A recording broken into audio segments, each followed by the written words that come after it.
Welcome to special analysis నేను రమా మండవ. ఈరోజు అనాలిసిస్లో భాగంగా మనం తీసుకోబోతున్న టాపిక్ ఏంటంటే, ఆల్రెడీ మనం ఇక్కడ ఒక టైటిల్ని కాయిన్ చేయడం జరిగింది. సత్తెనపల్లి నుంచి రేపల్లెకు అంబటి అని కూడా మనం టైటిల్ కాయిన్ చేసాం. అంబటి రాంబాబు ఎవరో కాదు, మాజీ మంత్రి కూడా, సీనియర్ మంత్రిగా కూడా పనిచేశారు మొన్నటి వరకు జగన్మోహన్ రెడ్డి క్యాబినెట్లో. అలాంటి అంబటి రాంబాబు గత ఎన్నికల సమయంలో 19 ఎన్నికల సమయంలో ఆయన సత్తెనపల్లి నుంచి ఎమ్మెల్యే కావడం జరిగింది. సెకండ్ ఎక్స్పాన్షన్లో భాగంగా జగన్మోహన్ రెడ్డి ఆయనకు పదవి కూడా ఇవ్వడం జరిగింది, మంత్రి పదవి. అది కూడా అత్యంత కీలకమైన భారీ నీటిపారుదల శాఖ మంత్రిని కూడా చేశారు. అలాంటి అంబటి రాంబాబు ఈ రోజును చూసినట్లయితే ఆయన కాన్స్టిట్యున్సీ సత్తెనపల్లిగా మార్చుకున్నారు పాపం ఆయన. ఈ వీడియో మీకు నచ్చినట్లయితే please share, like and subscribe R24 Telugu. అలాంటి కాన్స్టిట్యున్సీ నుంచి ఆయన మళ్ళీ తిరిగి తన పాత కాన్స్టిట్యున్సీ అయిన రేపల్లికి పంపించే ప్రయత్నం జరుగుతూ ఉంది అనేది వైఎస్ఆర్సీపీ నుంచి వస్తున్న ఒక లీక్గా చెప్పాలి. అయితే ఇలాంటి నిర్ణయం జగన్మోహన్ రెడ్డి ఎందుకు తీసుకుంటూ ఉన్నారు?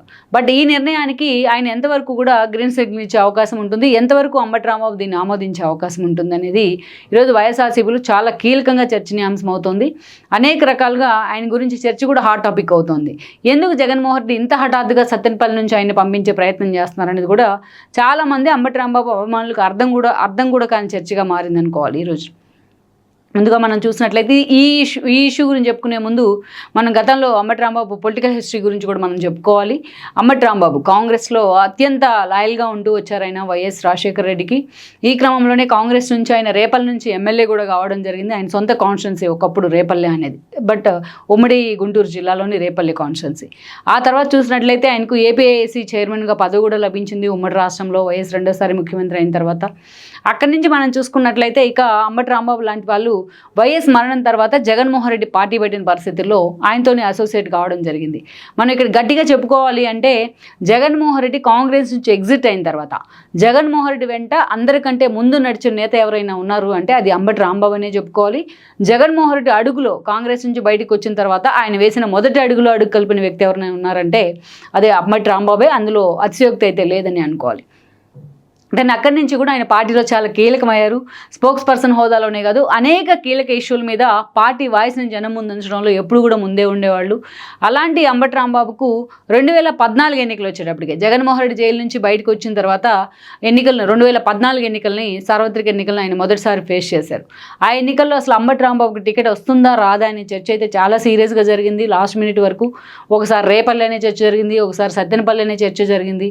బట్ ఇలాంటి ఒక కన్ఫ్యూజన్ స్టేట్లో లాస్ట్ మినిట్లో అంబటి రాంబాబుకి జగన్మోహన్ రెడ్డి టికెట్ కేటాయించారు. అది కూడా సత్తెనపల్లి టికెట్ కేటాయించడం జరిగింది. ఆ రోజు సత్తెనపల్లి నుంచి కోడెల శివప్రసాద్ పోటీ చేశారు. యాక్చువల్గా నర్సరావుపేట నుంచి ఆయన తీసుకొచ్చి సత్తెనపల్లిలోని ఇంప్లాంట్ చేశారు చంద్రబాబు నాయుడు, ఆయనకి ఇష్టం లేకున్నా సరే. అలాంటి కోడెల శివప్రసాద్ చేతిలోని రాష్ట్ర విభజన తర్వాత జరిగిన ఆ ఎన్నికల్లో అంబటి రాంబాబు ఓడిపోవడం జరిగింది. దాన్ని కోడెల శివప్రసాద్ గెలిచారు. ఆయన దాన్ని మంత్రి అవుతారని ప్రచారం జరిగిన ఆయన ఆ రోజు స్పీకర్ కావడం జరిగింది. స్పీకర్గా ఆయన ఎంపిక చేశారు చంద్రబాబు నాయుడు.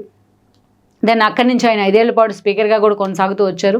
ఇక అంబటి రాంబాబు కూడా అదే సమయంలో పార్టీ తరఫున వాయిస్ వినిపించడంలో కూడా ఎప్పుడు ముందే ఉంటా వచ్చారు. పార్టీ ఇష్యూస్ని ప్రజెంట్ చేయడంలో కూడా మంచి వాగ్దాటు ఉన్న నేతగా కూడా అంబటి రాంబాబుకి పేరుంది. ఇక అక్కడి నుంచి మనం చూసుకున్నట్లయితే ఎస్పెషల్లీ 2019 ఎన్నికల్లో ఆ రోజున వైఎస్ఆర్సీపీ తరఫున జగన్మోహన్ రెడ్డి 151 సీట్లతో ఒక థంబింగ్ మెజారిటీతో సీఎం కావడం జరిగింది. దాన్ని అక్కడి నుంచి చూస్తే టీడీపీ కేవలం 23 స్థానాలకే పరిమితమైంది. జగన్మోహన్ రెడ్డి ఆ రోజున ఫస్ట్ క్యాబినెట్లోనే అంబటి రాంబాబు లాంటి వాళ్ళకి ప్రయారిటీ ఇస్తారనే చర్చ జరిగింది.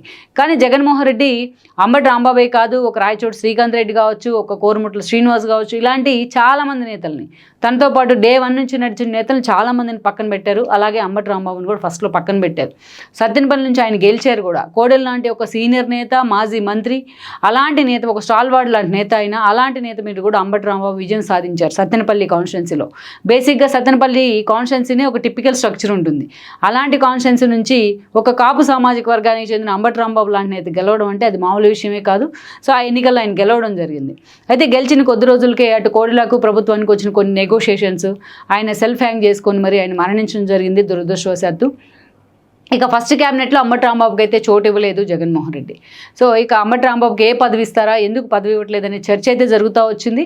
ఎట్ ద సేమ్ టైం చూసినట్లయితే క్యాబినెట్ ఎక్స్పెన్షన్లో భాగంగా జగన్మోహన్ రెడ్డి అప్పటికే భారీ నీటిపారుదల శాఖ మంత్రిగా అనిల్ కుమార్ యాదవ్ ఉన్నారు. ఆయన తొలగించి ఆయన ప్లేస్లో అంబటి రాంబాబుని నియమించడం జరిగింది జగన్మోహన్ రెడ్డి. తన శాఖ పరంగా అంబటి రాంబాబు విషయంలో మాత్రం అనేక విమర్శలు వచ్చాయి. ఆయన అనేక సార్లు పోలవరం సబ్జెక్ట్ని నేను పూర్తిగా స్టడీ చేయాలంటూ మాట్లాడిన తీరు కానీ, అనేక రకాలుగా పోలవరానికి సంబంధించి ఆయన ఇచ్చిన అసెంబ్లీ వేదికగా స్టేట్మెంట్స్ కానీ ప్రతిపక్షాల వైపు నుంచి విమర్శలు పాలయ్యాయి. At the same time Pawan Kalyan విమర్శలు చేసేందుకు అదే సామాజిక వర్గానికి చెందిన వ్యక్తులను జగన్మోహన్ రెడ్డి ముందు పెట్టేవాళ్ళు. అందరిలో ముందుగా మనం చూసుకుంటే ఒక పేరుని నాని కానీ, ఆ తర్వాత మనం చూసినట్లయితే ఒక గుడివాడ అమర్నాథ్ కానీ, అదేవిధంగా చూస్తే అంబటి రాంబాబు కానీ, వీళ్ళే ముందుంటా వచ్చేవాళ్ళు. ఎన్నోసార్లు వీళ్ళు టార్గెట్ చేయడం, అదేవిధంగా జనసేనకు సాఫ్ట్ కార్నర్ అవుతడం జరుగుతూ వచ్చింది. దాంట్లో అంబటి రాంబాబు కూడా ముందే ఉంటూ వచ్చారు, మంత్రిగా ఉండి కూడా. ఇక అట్ ద సేమ్ టైం ఆయన వ్యక్తిగతంగా కొన్ని విమర్శలు కూడా అనేక సార్లు ఆయన డ్యామేజ్ చేసే ప్రయత్నం కూడా చేశాయి. వాటన్నిటిని కూడా ఓవర్కమ్ చేస్తూ వచ్చారు ఆయన. ఈ క్రమంలోనే మొన్నటి మనం చూసినట్లయితే 2024 ఎన్నికల్లో మరోసారి సత్తెనపల్లి నుంచి ఆయన పోటీ చేశారు. అప్పుడు కూడా చర్చ జరిగింది. అంబటి రాంబాబుని ఒక దశలో మంగళగిరి పంపిస్తారని, మరొక దశలో రేపల్లికి పంపిస్తారని చర్చ జరిగినప్పటికీ మొత్తానికి అయితే మాత్రం అంబటి రాంబాబు మొన్న ఎన్నికల్లో కూడా సత్తెనపల్లి నుంచే పోటీ చేశారు. ఆ రోజు కన్నా లక్ష్మీనారాయణ టీడీపీ నుంచి పోటీ చేయడం జరిగింది. ఆయనకి కాంగ్రెస్లో ఒక సుదీర్ఘ రాజకీయ చరిత్ర ఉంది. అక్కడి నుంచి మళ్ళీ బీజేపీలోకి వచ్చారు ఆయన కొన్ని రోజులు. అక్కడి నుంచి టీడీపీలోకి రావడం జరిగింది. ఆ ఈక్వేషన్లో అందరికన్నా ముందుగా కన్నా లక్ష్మీనారాయణ టికెట్నే చంద్రబాబు నాయుడు అనౌన్స్ చేశారు. కన్నా లాంటి సీనియర్ నేత ముందు తన పొలిటికల్ అనుభవం తక్కువే అంటూ కూడా అంబటి మాట్లాడుతూ వచ్చారు ఉన్నదున్నట్టు. బట్ ఆ క్రమంలోనే ఆ ఎఫెక్ట్ పడిందా, లేకపోతే జగన్మోహన్ రెడ్డి ప్రభుత్వ వ్యతిరేకత ఆయన కూడా కొని తెచ్చుకున్నారనేది మనం పక్కన పెడితే మొన్నటి ఎన్నికల్లో అంబటి రాంబాబు కూడా ఓడిపోయినారు. అయితే ఓడిపోయిన తర్వాత ఒక ట్విస్ట్ ఏంటంటే అంబటి రాంబాబు కన్నా ఎక్కువ పదవులు అనుభవించిన వాళ్ళు, అంబటి రాంబాబు కన్నా అత్యంత కీలకంగా జగన్మోహన్ రెడ్డితో సన్నిహితంగా ఉన్నవాళ్ళు, అంబటి రాంబాబు కంటే కూడా అత్యున్నత శిఖరాలు అధిరోహించిన వాళ్ళు వైఎస్ఆర్సీపీలో చాలామంది నేతలు ఉన్నారు. వాళ్ళు ఎవ్వరూ కూడా జగన్మోహన్ రెడ్డి 11 సీట్లకు పరిమితమైన తర్వాత ఆయన వెంట నడవడానికి సాహసించలేదు. బట్ వేరేజ్ అంబటి రాంబాబు మాత్రం జగన్మోహన్ రెడ్డి అడుగులో మరోసారి అడుగు కలిపే ప్రయత్నం చేశారు. మనం ఈ 6 నెలల కాలంలో జగన్మోహన్ రెడ్డి బయటకు వచ్చి మాట్లాడిన సందర్భంలో, జగన్మోహన్ రెడ్డి ఎక్కడికైనా వెళ్ళి పరామర్శలు చేసిన సందర్భంలో, జగన్మోహన్ రెడ్డి ఏదో ఒక ఇష్యూ మీద ప్రజలను అడ్రస్ చేస్తూ మాట్లాడిన సందర్భంలో, ఏ ఇష్యూ తీసుకున్నా అక్కడ అంబటి రాంబాబే ఎక్కువగా మనకు కనిపిస్తూ ఉన్నారు. జగన్మోహన్ రెడ్డి వెంట అంబటి రాంబాబే ఎందుకనే చర్చ కూడా చాలా రోజుల పాటు నడుస్తూ వచ్చింది.